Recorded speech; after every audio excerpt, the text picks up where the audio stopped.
Good afternoon, everybody. Welcome, welcome.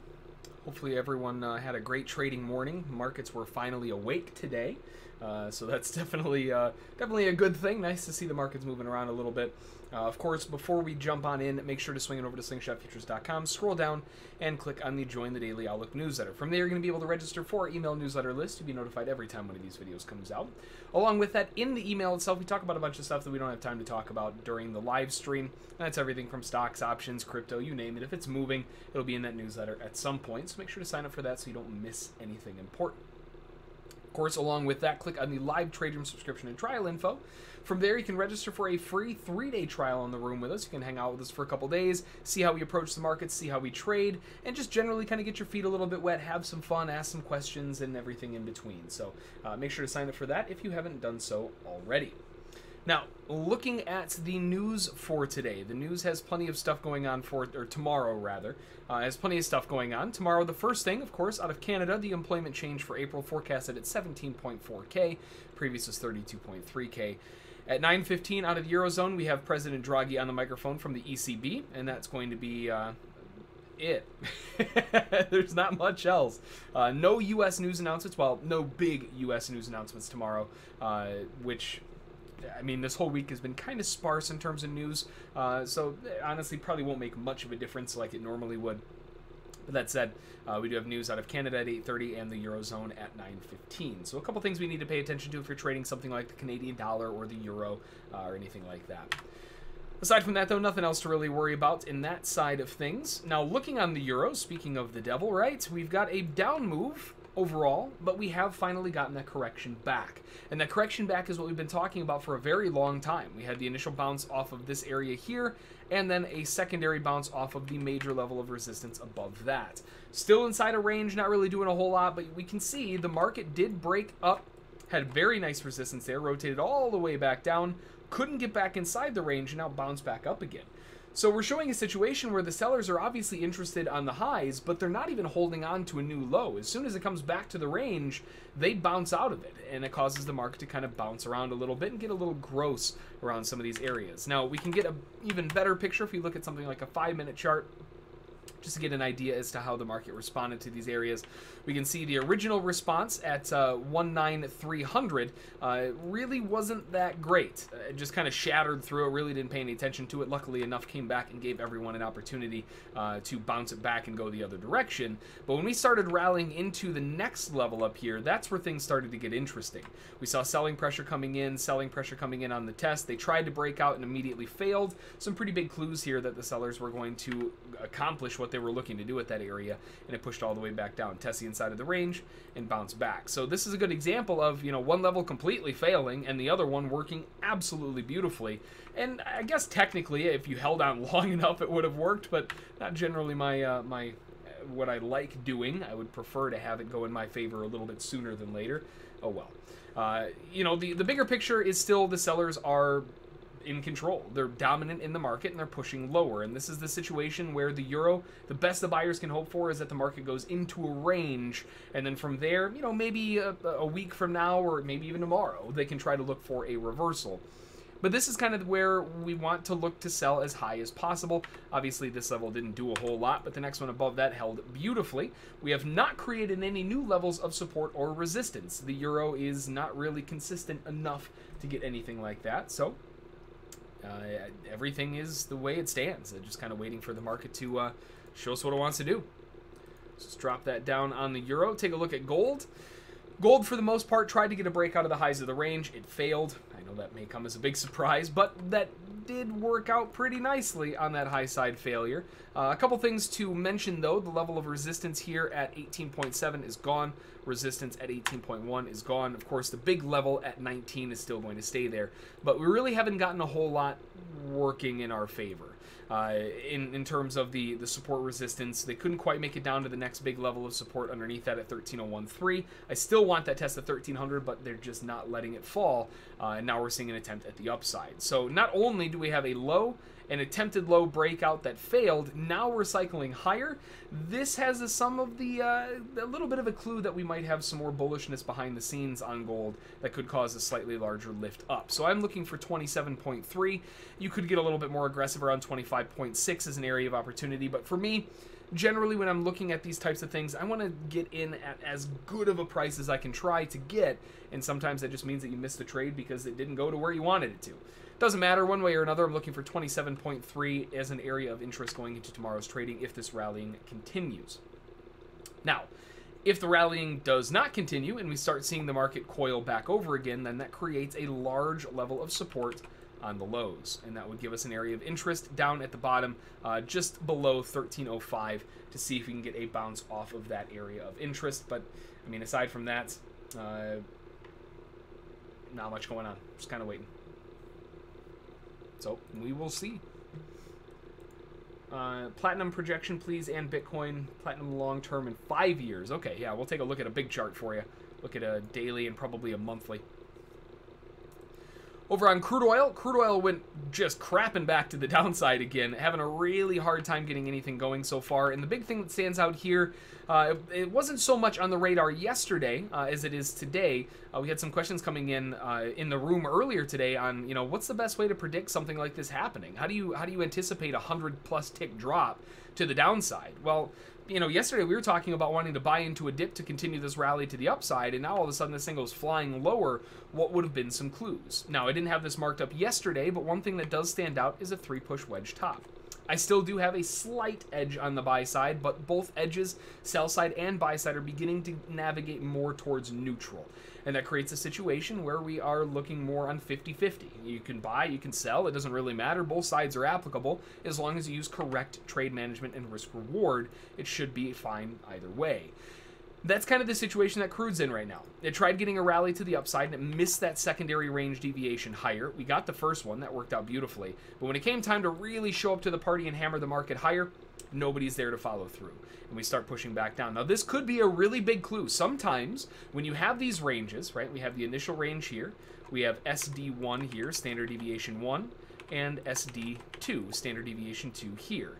And when we have a situation where one of those deviations is missed, a lot of times the market likes to overcorrect in the opposite direction. And that could mean that not only will we see crude oil drop back down to 69.12, but we could once again see it in the radar to drop back to that 67.23. Something to be keeping an eye on.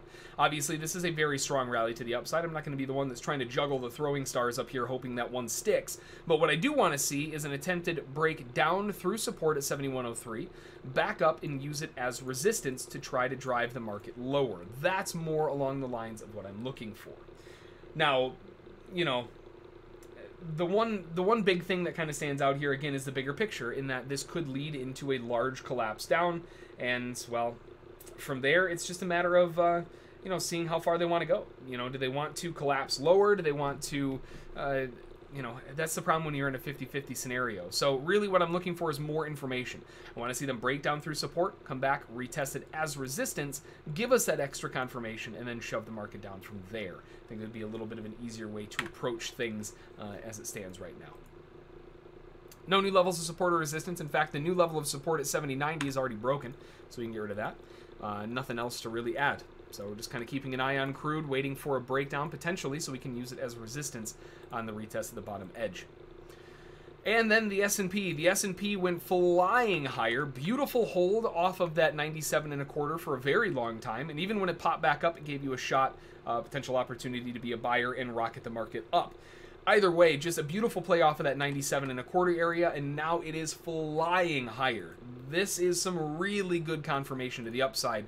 And although we have broken through 27.12 pretty aggressively, 27.22.75 still is just being broken. Hasn't really proven enough of a break yet for me to want to kind of negate that level. No new levels of support or resistance at this point in time, other than the resistance that we're testing right now at 22.75. We could be looking for a little more emphasis to the upside. Now that we have a very well-known and obvious higher low right here, back on May 4 or so, that could easily give us a channel high to work with if this market wants to continue ripping to the upside. Obviously, buyers mean business here. They are very aggressive, and really buy side is about the only way that you can treat this. But when we have a situation where one day is really aggressively bullish, the next day tends to be a little bit slower, still in the same kind of direction, but a lot grindier and just kind of doing not a whole lot of anything. And we can see that historically it happens quite a bit. We look back at the last huge bull day, the next day was relatively lackluster. We have a huge bull day, the next day wasn't that great. Big bear day, the next day wasn't that great. Big bull day, not much. So the anticipation, big bull day, nothing much. We have another big bull day, tomorrow's probably going to be relatively calm without a whole lot going on. Likely still going to have a slight bull bias on any pullbacks, but we're running into a situation now where we have a very extreme bull day. Tomorrow's probably not going to be that great. We'll have to wait and see. Let's drop this out of the way. That all looks good. Why don't we take a look at platinum? Long term, platinum. What month is platinum trading? Is that on the 618 as well? 518? 718. There we go. Just gonna get it one of these times. Let's look at a daily chart first to get a feel for what platinum looks like, and then we will bump up to a larger time frame on a monthly and then go from there. So the overall view right now on platinum is that it's range bound. I don't think really that needs to be said. It's pretty range bound, and right now we're at the lows of that range, which is a big area of interest. Really, any of these major swings back here that have created a structural level of support, whether it's the overall lows or whether it's a previous swing low from like an inside swing, or just a cluster area of support, doesn't really matter. As long as it seemingly is below 916.1, that is a long-term buy zone. Now we're talking, a year or two on a daily time frame that this is happening. Monthly chart might look a little bit different, but really, the grand scheme of things, we had a really aggressive breakdown off of the highs after it broke above 1,040, and then when collapsing all the way back down, shed, a little little over, I mean, what, a little over 150 bucks down to the downside, sub 900, and then popped right back up again. The last time it was under 900 was December of 2017, and that thing went flying all the way up to 1,040 from there.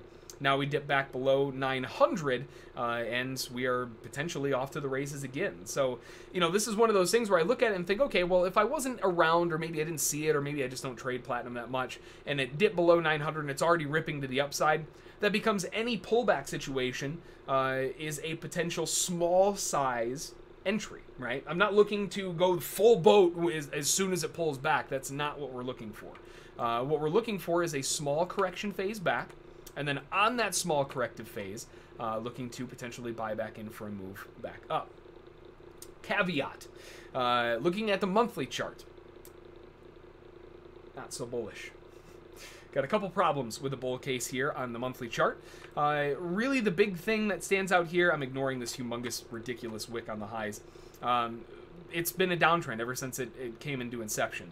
So I'm really not that big of a fan of longer term, you know, 5, 6, 7 years out, because it's so bearish right now. But in the short term, this could easily be a potential trap, like we were talking about, below 900, but also a trap below the major lows back towards 850. If it can get a dip below 850, you're likely going to find a lot of buying pressure, mainly, and now with an offset, keep in mind, because we have a breakdown, a pause, a really aggressive breakdown, and a pause, and we're probably going to see another breakdown of smaller size. It wouldn't be a surprise at all to see that breakdown distance be maybe a third, maybe even 25% of what this full size breakdown was. So if we measure this whole thing up, and we take this, get rid of some of these extra levels because these don't matter in this case, and we're just looking for a negative 25%. That would be the, man, even 25% is a hell of a breakdown. That would be all the way down at 716.70. So, and that's only a 25% breakdown. You know, this might be a less aggressive level. I mean, you could say, you know, like a 13% breakdown, something like that. That would put you at 775. But either way, you know, in the long run, I still see this dipping below 800s. And until that, I think it's either just DCA in, like we always talk about, dollar cost average, little bits and pieces here and there. Don't buy a couple cups of coffee that week and put an extra 20 bucks in it, that kind of thing. You know, now obviously you're not able to do that with the futures markets, but you could do that with the physical product. That's a nice thing about platinum and gold and all of those. You can go out and buy cheaper little pieces of platinum if you wanted to. And that's the type of scenario that I would be looking at instead for a long-term hold, because frankly, this just doesn't look that great on the monthly chart. A little too bearish. So looking for a dip sub 800s, and then, you know, from there, we'll have to wait and see. The monthly chart just looks terrible, though. And then over on Bitcoin, where did my other screen go? Here it is. Get that out of the way. So on Bitcoin, the big thing that we're seeing right now is a little bit of a failed high breakout, right? The market tried to break out of the highs. We had that range deviation to the upside. It broke way above that. Actually went a secondary deviation up. If we take this box here and make a copy of it, like that, we can see that it stalled out on SD2, right? Standard deviation 2 to the upside at around 9673 or so in that area. So with that stall out on Bitcoin, you know, is this the bottom? And I think that's what a lot of people are asking, you know, is this the bottom, or is it, you know, or is it just going to fall another $1,000? Where it stands right now, the big thing that looks good to me is the fact that we put in a higher low. They could not break this low. They haven't broken this low. And now we have this low. So we're seeing progressive higher lows along the way. Now, this goes all the way back to November last year before that meteoric rise up to 20,000. But that low hasn't been broken. That is a key level, along with this major low back here. Those are the two big levels that if it were to dip lower, that I would want to be paying attention to. So that would be on the lows here. That's at 6,000. And let me get this to a slightly different color so it looks a little easier to see. Let's go orange and real thick. So we've got the level at 6,000 exact, that is to the tick 6,000. And then we also have the next level, which is going to be down here a little bit further at 5,402. 5400.2, that is. Those are going to be the big areas where if the market does dip lower, that a lot of buyers are likely going to be coming in. Now, coincidentally, the 5400 area does also line up pretty nicely with the previous major swing high, which is down at 49.70. And if you wanted a hot spot, that would be it right there. Right? That is the big area of interest if the market were to dip down that far. As it stands, this is a very strong rally to the upside and likely going to see a secondary leg up. That could be all this is right here, and it could collapse all the way back down. That's what we saw over here, right? Really strong rally to the upside, pullback, gave a secondary leg to the upside, and crapped all the way down to the lows. That could be the same, I mean, the exact same thing here. Or this could all just be one leg and we haven't seen that pullback yet before a corrective phase up. And that would be more my argument, because these corrective phases so far that we've seen just haven't been that good. It's not pulling back that far. You know, compared to over here, this pulled off of the highs with a good amount of pullback. This pullback here to here, I mean, it's just a little bitty pullback. That's just a small corrective phase. It's not a pullback. So we need to see a little bit more. I think this is all still part of the same leg to the upside. Looking for support at 85.97.3 or potentially even lower to 75.09.7. But again, that hot spot below between 5,400 and 49.70, that's the area that I really want to see if it can dip down to. Right now, do I think it's a low? Maybe, maybe not. It's a little bit tough to tell right now. With such a strong rally to the upside, a lot of people go on the emotional side and say, "Oh man, we're going to the moon. This is the, this is the bottom." There's a couple problems with that. I've got a couple issues with this being the bottom right now because it just doesn't fit that well. We have a lot of technical failures at the highs. We're holding deviations to the upside. This isn't your typical breakout market that you would see pushing into an all-time high in the next couple months. This is a market that looks like it's beginning to just transition into a big range, which is kind of the concern. So I don't think this is the bottom yet, but I do think that it's close. We just need a little bit more of a dip down back towards 6,000, 5,400, 49.70. Those would be the areas that I'm really interested in. But again, Bitcoin and most cryptocurrencies that I'm a long-term hodler of, I'm a bigger fan of DCAing in on those as well. Instead of saying, oh, I've got to pick the bottom because I've got to get this, as good as possible so I can load the boat up and go, no. Just buy 20 bucks of it here, buy 20 bucks of it there. Just piece it in over a long period of time, and you'll have amassed a large position of money that you didn't care about in the first place. Now, you might care about it after you've built a huge position, but you get the idea, right? Slow build while it's cheap, and if it gets cheaper, then maybe build a little more aggressively, but still on the side of dollar cost averaging in at this point in time for Bitcoin, because I don't necessarily think this is the bottom.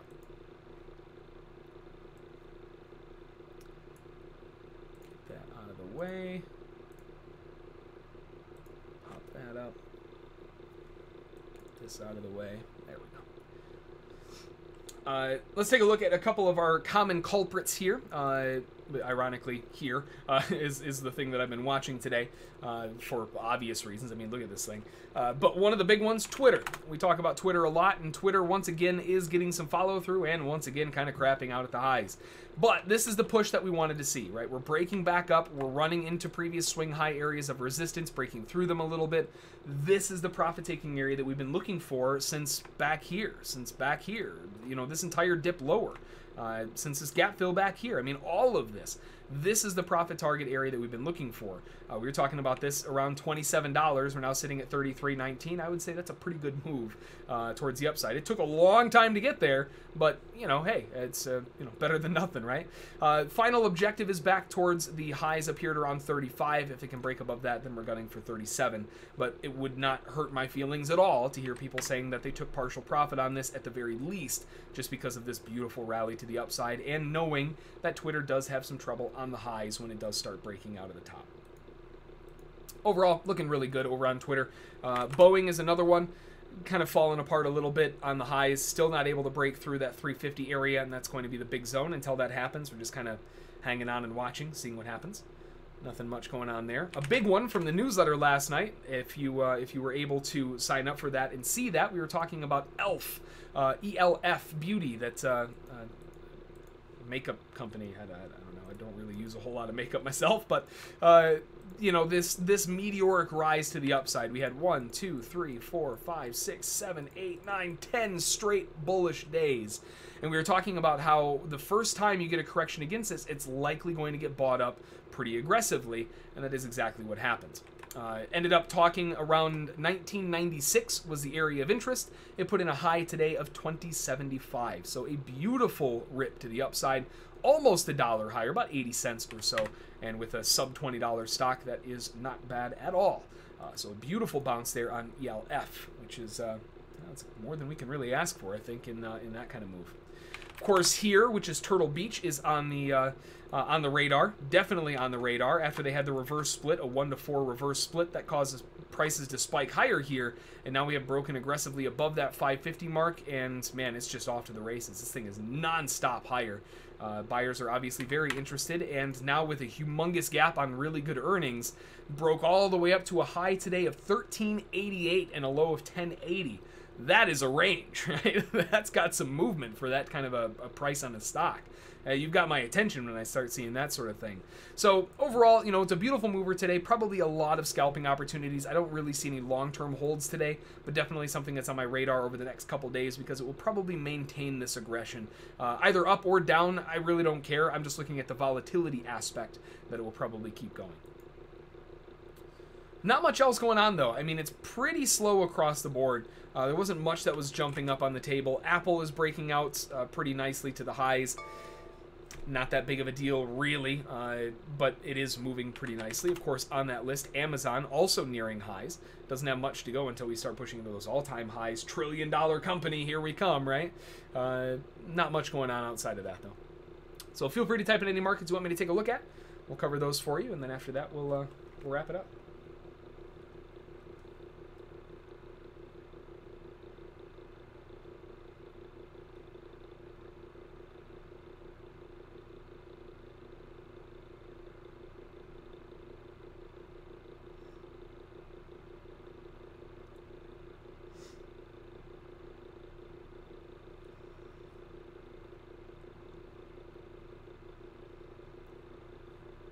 How many notifications can one person get?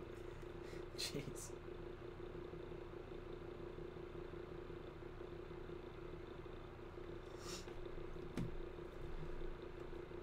All right. Well, I'm not seeing any other markets or anything being typed in. So overall, you know, a really good day of opportunity, plenty of stuff to work with in terms of movement, and really just today is a good example of staying patient, waiting for the plan. Once a plan happens, it's action time, and, well, we had plenty of action time today. So that's going to do it for this one. As always, underneath the video, click on the subscribe icon, or button, rather, and then to the right of that, click on the notification bell so you're notified every time we go live. We go live Monday through Thursday at 1 p.m. Eastern Time. If you have any questions, feel free to send me an email, jbrink@slingshotfutures.com.